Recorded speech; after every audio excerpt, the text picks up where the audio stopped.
একটি ছোট্ট গ্রামে ছিল এক পরিশ্রমী বিড়াল।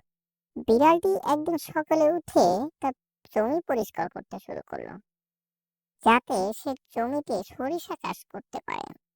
পরদিন বিড়ালটি সরিষা বীজ নিয়ে মাঠে গিয়ে সেগুলো ছড়িয়ে দিল। সে অনেক আশা নিয়ে ভাবছিল, এই বীজগুলো ঠিক মতো বড় হবে তো।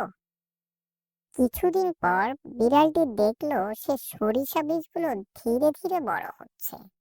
মাঠে সবুজ গাছগুলো দেখতে পেয়ে তার খুব ভালো লাগছিল এবং ছোট্ট বিড়ালটি আনন্দে নাচতে শুরু করলো।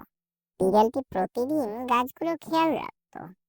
এভাবে কিছুদিন পরে মাঠে হলুদ সরিষা ফুলে ভরে উঠলো।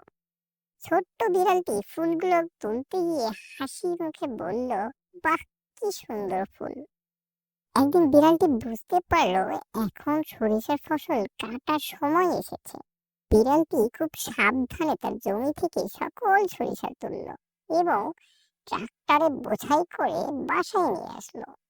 কিছুদিন পর বিড়ালটি তার সরিষা বীজগুলো নিয়ে বাজারে গিয়ে বিক্রি করে প্রচুর টাকা আয় করলো।